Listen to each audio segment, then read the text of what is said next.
I know I normally start at the 5 minute mark, but I'm gonna go ahead and get started because there's some stuff I want to do. I just celebrated something this past week, and I went out and got a PS5, and I've been playing college football 25. So I'm gonna enjoy that in a little while. But right now, I'm gonna go ahead and start this video. As we all know, Tennessee and Ohio State both had really good regular seasons. They both finished 10-2. They both are top 10 teams, and they both made the playoffs. So congratulations to both of those teams. Even though I'm a Michigan guy. See, might wear this shirt tomorrow. But back to the video. When it comes to Tennessee, let's start with Tennessee because they're the visiting team. Tennessee has been, excuse me, with Josh Heupel. They've been really, really good with him. He clearly has that program headed in the right direction compared to what before he got there. And every year he's been there, they've been a winning season. 7-6 was probably their worst record, right? In his first year, 2021. Fast forward to now, he's had two more double-digit winning seasons. He finished 11-2 in his second year with Hendon Hooker and a high-powered offense. And last year he did finish 9-4, but again, another winning season. He had a really good year, won a bunch of games, won a bowl game. He's won back-to-back bowl games. An Orange Bowl 2 years ago. Last year, I think it was the Cheez-It Bowl or was the Citrus Bowl. Maybe it was both. I don't remember. And this year, also very successful, 10-2. This has not been a disappointing year for Tennessee. Now, I know when you talk about Ohio State, for example, when you keep losing to your rival every year, it feels disappointing. Even as a Michigan guy, I'm going to cut down on that today. I'm glad I have somebody watching right now. I am a Michigan fan, and I promise I'm not going to call Ohio State soft no more. The reason they lost that game was not because of softness. It was because of their coach. They are a tough team. Tennessee losing to Georgia every year is not really a disappointment. Now, according to your rivalry, yeah, you want to win the game, but Georgia is an elite football program. Before Heupel got there, Tennessee was nowhere near as good as they are now. Really good offensive lines, defensive lines, lines of scrimmage, running game, really good quarterback play, and just a team that's going to keep getting better as he continues to get more athletes. But thanks for the like, by the way. I appreciate that. But Tennessee is a really good football program, not just a team. You know, I've seen Uncle Lou talk about on his channel the difference between a really good team and a good program. A good program tends to have year after year after year of consistent success, and Tennessee has been starting to do that for the last 3 years. Now let's move. Tennessee lately. 2 of the last 3 years, they've beaten Florida twice, and they've beaten Bama twice. That's really good for Tennessee because before that, couldn't beat. He talked about Florida State 2 years, and I always watch those videos. Yes, he is very funny. I love watching them. And he accepted a bet. I said, I believe FSU can win at least 8 games, including a home upset win over Clemson. Because, you know, Clemson has kind of struggled since then, talent-wise. And again, not to say that they're not good or anything. They are good, but they're not what they were with Trevor Lawrence. It's just water. I'm not an alcoholic. I am not. And I lost that bet. It was $100. FSU did win 10 games, but they lost to Clemson 2 years ago. Fast forward to a year ago, it wasn't about Florida State, but it did involve Alabama and LSU. And he talked about both teams. He said LSU would go 11-1, and he said Alabama would go 9-3. He also said LSU would beat Bama again because Bama, you know, was not doing very hot at the time. And the bet basically was Alabama would win.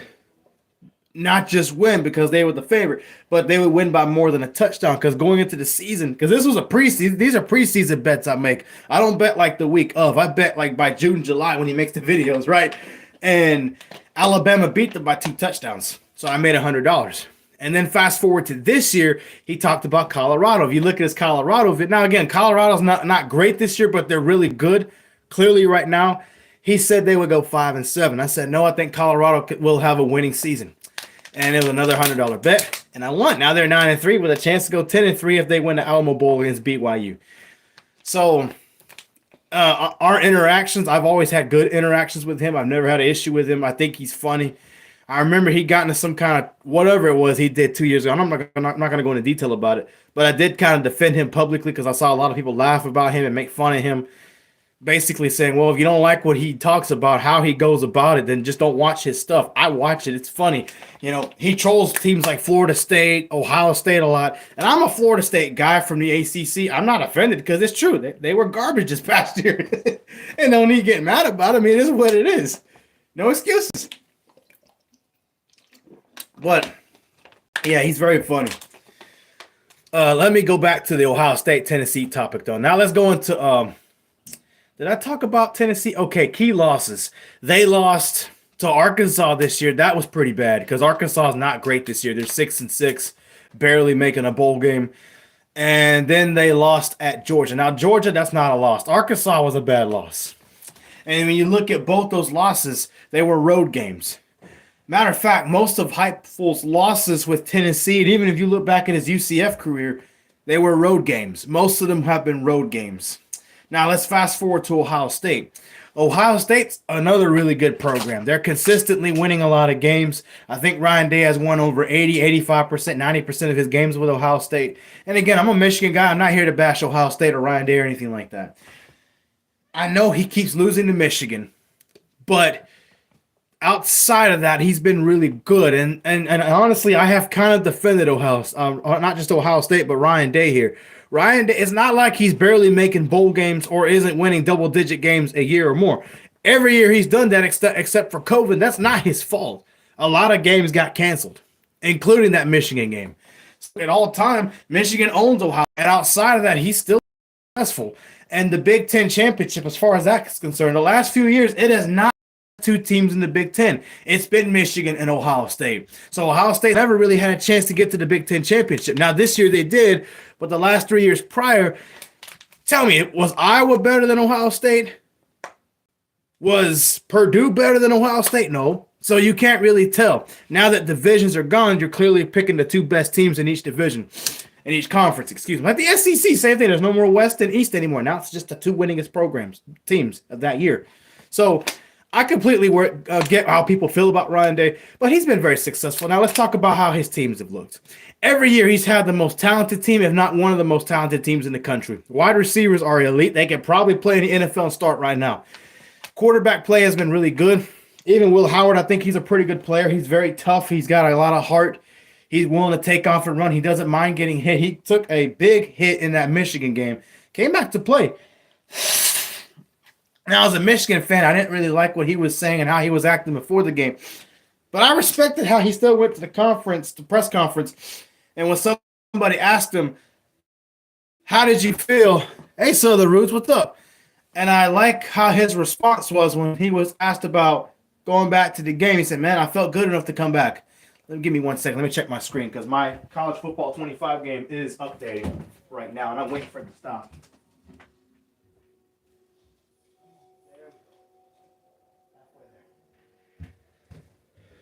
Anyways, I'm back. It's more than halfway there. I just saw the screen. But, yeah, I'm back, guys. I think that with Ohio State and their defense has gotten better every year since he hired Jim Knowles from Oklahoma State. And I don't know what it is. I'll tell you why he lost to Michigan, though. He lost to Michigan simply because he didn't play to his strengths. I think Ryan Day felt like he had something to prove. And anytime Lou Holtz or anybody else has talked about Ohio State being soft, he takes offense to that and he takes it to heart and he feels like he has something to prove. And in the game of football or anything in life, it's not about proving anything. I know my connection's terrible, but I do it for watch time and I like talking about football with you guys. But he just has to learn. And think about Nick Saban. Think about Kirby Smart. Do they always go out with something to prove, or do they stick to their strengths? Yeah, sorry. Think about that, And Ryan Day, am I saying he's on their level? He could be one day, but that's what's hurting him, And thanks for the like, by the way. I appreciate it. You talking about Ohio State? No, I wouldn't say that. I think they're a good team. They are. Look, they were a better team than Michigan this year. That's part of why I stopped calling them soft. They're not a soft team. I'm just being real with you. And I like Michigan. And I thought it was funny with the like playing anything. I did. I enjoyed that. Considering how Ohio State fans, not all, but most of them were acting leading to that game. They act like we got him now. It's going to be easy. Nope, don't work that way. Yeah, you a Michigan fan too? But anyways, back to Ohio State. What are the problems that I see with Tennessee and Ohio State? With Tennessee, it's simple. They cannot win a big game on the road. Okay, think about it. Arkansas, Georgia, College Game Day, Herb Street, Fowler were all there to commentate both games. You know what happened in both games? Tennessee lost. They lost the turnover battle. They got beat on third down. They couldn't win the line of scrimmage after a while, and they just got beat in the trenches in both games. Now, in Arkansas's case, it's not good because Arkansas was not very good this year. But they found a way to whip Tennessee up front. Let me remind you, they were up. Oh, that's cool. You got a good team this year. I'm a Michigan fan. I'm not here to bash Ohio State, I promise. But with Tennessee, it's to me, what doesn't make Tennessee a great program is Josh Heupel has lost games in the past that he should not have lost to, like Ryan Day has done. This is kind of a mirror image of both head coaches. Both coaches usually win the games they're supposed to win, and every now and then they get a big win. Thanks, man. But and every now and then they'll beat a top 5, top 10 team. Think of Tennessee, for example. They do beat Alabama sometimes when Bama's in the top 5, top 10. They have beaten Florida, a team that Tennessee has struggled to beat, right? They get 9, 10, 11 wins in a year. That's what goes on with Ohio State. And then they somehow can't beat the Georgia or the Michigan. You know, Michigan beating Ohio State right now. Tennessee would be Georgia. So I think this is a great matchup. That's Tennessee's problem. They tend to lose a lot of games on the road that they shouldn't lose to. Think about 2021. No, I used to play high school, but no, I ain't no college football player. I'm just a big fan. I also talk about mixed martial arts on my channel a lot, and I'm neither one. I'm not a fighter or a football player. I'm just a fan. Like think about Tennessee and Heupel's second year when he had Hendon Hooker. You lost at South Carolina, not a very good team that year. You lost at Georgia, a good loss. South Carolina was a bad loss. Think about 2023. You lost at a 5-win Florida team, and you lost badly to Missouri. Now, Missouri was good. Georgia was good. Alabama was pretty good. You know what I mean? It's like he loses games that's understandable, and then you find a way to lose games you shouldn't be losing. That's the problem I have with Tennessee, and that's why I cannot say they're a great program. They have a good team every year that loses big games or games that they're supposed to win but can't win. And to me, that's the difference between a program that's great like Georgia, who finds a way to win the games that they're supposed to win and then barely win the games that they're really supposed to win. You know, they avoid upsets better than Tennessee does. Now, this year, Georgia did get upset by Ole Miss, but Ole Miss is pretty darn good. I'm all right at it, but I appreciate the compliment. But now let's talk about Ohio State. Let's stick with Tennessee, then I'll talk about Ohio State. What are the strengths and weaknesses of Tennessee? Tennessee is a really, really good running team. They're really physical on the lines of scrimmage, both sides of the ball. Their offensive line is real powerful. Their defensive line is very hard to deal with and hard to block up front. I started doing this last year a little bit. I did more of this a few weeks ago. And I'm trying to go live at least once a week, but I'm also a teacher, so it's pretty hard to do because, you know, being a teacher, that takes up most of your life up. And that's why I don't cuss or use any crazy stuff on my channel. So that way I don't have a student to go find my channel because I have had kids find my channel. And I have to watch what I say and how I say it. With Tennessee, their weaknesses, in my opinion, is efficient quarterback play. Nico's been good, but there have been times where he's been really, really bad. He has had fumbling problems this year. Not lately, but in the year he has. He's had interception problems as well. And he's been known to overthrow guys or miss wide open guys. That's been a problem for that. And that's why Tennessee, a part of why they lost that Arkansas game. So that's been an issue. Now let's talk about Ohio State's strengths and weaknesses. Strengths, obviously their receiving core is ridiculously good. They're very fast. They do have Quinshon Judkins, one of the best running backs in the country. Will Howard's a pretty good player too. He's not elite in my opinion, but he's still pretty good, and he can win you some games. Defensively, I believe Ohio State statistically has the best defense in the country. They did lose to Michigan, but they only gave up 13 points, and they did force 2 turnovers. So in my opinion, that's why I'm not calling Ohio State soft. Michigan did get a bunch of big plays late in the game running the football, when, of course, Ohio State's defense was on the field and Michigan started to eat up the clock, and it started to take an effect on Ohio State like it would anybody else. And weaknesses, obviously, and I hate to say this, Ohio State's weakness has been the line of scrimmage against teams like Notre Dame, Penn State, Michigan. Now, this year, that wasn't much of an issue.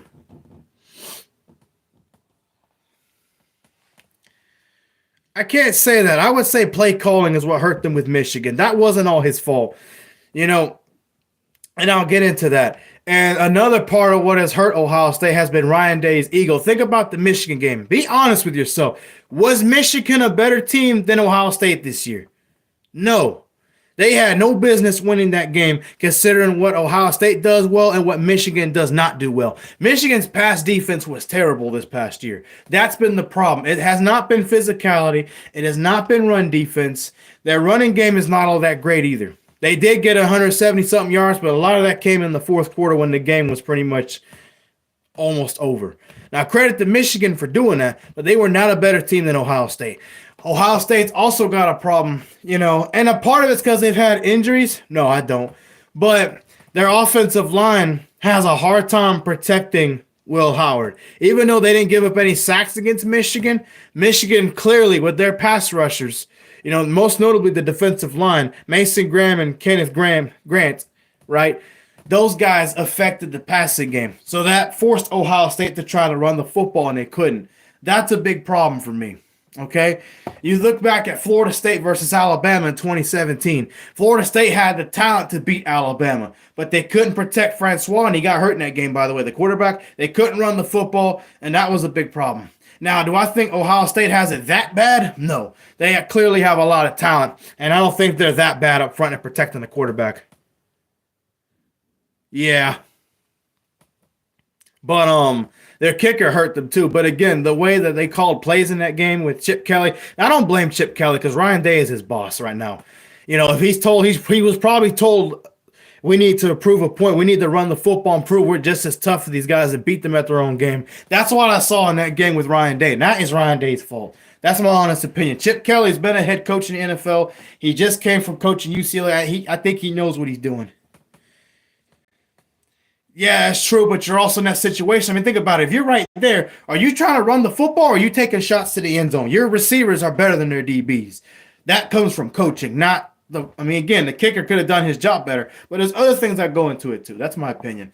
But as far as who I think has the edge, I obviously think it's Ohio State. Now, again, I give them two reasons why they have the edge. They're at home, and Tennessee struggles to win big games on the road. Okay? I've seen Tennessee lose to 5-win Florida teams and struggling Alabama teams on the road with Josh Heupel. Yes, and for that reason, although I believe Tennessee has the physicality edge at the line of scrimmage, because Nico has been inconsistent at times, and I don't think Tennessee has the talent in the secondary to stop the Ohio State wide receivers, and because Ohio State does have a great defense and they're at home, I have to go with the Ohio State Buckeyes to pull out a big win at home against Tennessee. I don't think weather has anything to do with it. It's equal. I know it's colder up there, but I know Josh Heupel is a really good coach. He's going to have his guys ready to play. He'll have a plan to deal with that weather. For me, it's going to come down to who has worse quarterback play, because I know Will Howard's made some mistakes, but he's been very productive. It's going to go down to who can play 4 quarters of offense better with their quarterback, and it's going to go down to who can make more plays offensively. Ohio State by a touchdown, maybe 10 points. This won't be a blowout. Tennessee's not a pushover. The games they have lost have been close. Even Georgia beat them by 2 touchdowns, but Georgia's just a better team than Tennessee is right now. They've recruited better than Tennessee. They've had their head coach a lot longer than Tennessee has. Now, eventually that will change. I mean, Heupel's been good at recruiting, and this is the best defense Tennessee's had in forever. Before that, they had no defense. Now the defense is even better. I mean, last year was pretty good, but the defense is what hurt them with Florida last year. Look up that game so you can see what I'm talking about. But Now, can Tennessee win the game? Absolutely, they can win this game by about 7, maybe 10 points. But because Ohio State's going to be at home in this game, they don't have to travel. They're going to have the home field advantage. I know there's a lot of pressure on Ryan Day because even though his athletic director has even said he's our guy, I'm pretty sure because he has admitted publicly that he's had people harass him and other people within his life about losing to Michigan. He's going to want to do something about that. So he will have his guys ready to play. I do think Tennessee is a more physical team than Ohio State. And again, I'm not saying Ohio State's soft. They're not a soft team. I'm just being real with you. I do believe that Michigan game has nothing to do with the fact that Tennessee is one of the best teams in the country. And as much as I can't stand saying this, and it hurts to say this, Ohio State, talent-wise, has the team to win it all. They do. Their receivers are great. I believe it'll go down to who can make better plays at quarterback, who's less likely to turn the ball over. Yeah, hopefully not me. But and I believe it's going to go down to which secondary gets exposed more. Now, granted, Ohio State secondary hasn't been exposed a lot, but Nico is not Dillon Gabriel, meaning he's going to cost his team a game. If you see Nico play when they did beat Bama, when they did beat Florida, it was not because he was some amazing quarterback. He ended up making a few plays late in that game and relied on his running game. That's not going to work against Ohio State. Ohio State's defense is good. And Ohio State's offense is a lot more explosive and way more consistent than Bama's is against anybody. And it doesn't rely on a really good running game. They're not all bad. I mean, I'm cool with a few Ohio State fans, but for the most part, all they do is make excuses and bash Michigan. I mean, I don't think Michigan's sign stealing thing has had anything to do with them beating Ohio State. I just think they've been the better team and the tougher team in the line of scrimmage, except this year. This year, no. It was just play calling and ego that hurt them against Michigan. But I do have Ohio State winning this game. And again, I'm going to make another prediction video just because it's what I do on my channel and because I can. Yeah, the offensive line. And it depends how Ohio State's receivers play against, and what is my opinion. And another reason why is I watched the Georgia game. You know what hurt them in that game? It wasn't Georgia's running game. Georgia's receivers have been good at dropping passes. I respect that about you. I wish a lot of your fans, a lot of the other fellow fans would do the same. But Georgia's receivers have dropped a lot of passes, but they beat Tennessee. You know why? They converted third down. They were able to catch some crucial passes to keep drives going. Tennessee secondary couldn't do anything about that. Ohio State's receivers are better than Georgia's. I believe it'll go down to that. And again, I don't expect Ohio State to run the football and get a lot on the ground just because their offensive line has been a little bit shaky. They've had injuries there. But I do believe they'll be able to use that as a decoy. They'll use Judkins and Henderson to run the football sometimes just to keep the defense guessing. And then they'll hit them over the top with some play action or some slant crossing routes like they've always done. Yeah, Ohio State's receivers are real. They're good. So, again, Tennessee could win the game, but it's a home game for Ohio State. And I know Ohio State has struggled against the SEC, but Tennessee with Josh Heupel has lost a lot of games on the road. I don't think this will be any different. And again, they have a good program, but they're not a great elite program. Good programs are still prone to losing games they shouldn't lose, which is what they're known for doing at Tennessee, and losing the big ones on the road. To me, that's going to beat this game. Score prediction, Ohio State 27, Tennessee 20, maybe 17 points. Ohio State wins close. I think they win the turnover battle. I believe Ohio State's receivers and Ohio State's defense are what win this game. So there you have it. I have Tennessee winning. Thanks, man. I appreciate that. Please do. And please share my channel. You know, I've been around for about 4 years. I've had some good attention, and most of my more popular videos are college football related. But I'm trying to get bigger, and I know part of it is because I need a better camera quality. But yeah, no, I'll tell you why. Most of that Ohio State team is going to be gone. Most of y'all were seniors. That's another reason why that loss is really bad. Jack Sawyer and all them boys that play good football, they're going to be gone. Michigan's team this year was a bunch of younger players for the most part. Most of that team is coming back. And you know Michigan's always got defensive linemen and guys ready to play at the line of scrimmage. That offensive line, most of that offensive line is coming back. They're going to have players ready. They just got the top quarterback out of high school. They're going to hit the portal and get more players. Michigan will be loaded. They will be back next year. They got a first-year coach. They just fired their offensive coordinator. I think their defensive coordinator did okay, but he's got to work on that pass defense a lot more, in my opinion. I wouldn't have had my feelings hurt if they would have fired him. I don't think that Ohio State game was enough for me to say he's better than Jesse Minter, last year's defensive coordinator. No. So, yeah. But, again, I got the Buckeyes winning by a touchdown, maybe 10 points. I think they win a turnover battle. I believe Ohio State's receivers will be too much for Tennessee's secondary to handle. And I believe Ohio State's defense will take advantage of an occasional, at times, turnover-prone Nico. And that's just my opinion. So I got to go with the Buckeyes. I don't like Ohio State as a fan. Hey, you too, man. But I respect Ohio State. I think they're a great team. And I think they win at home. Now, if this game was not at home, that'd be a different story. I think Tennessee would win. But the crowd's going to be on Ohio State's side. They're going to want to win this game. And Ryan Day, just for his own ego, because I do think he's egotistical, he's going to want to win this game and earn some respect. Say, well, I didn't beat Michigan, but we did beat the SEC. So, ha, ha, ha, what? Yeah, so I got Ohio State.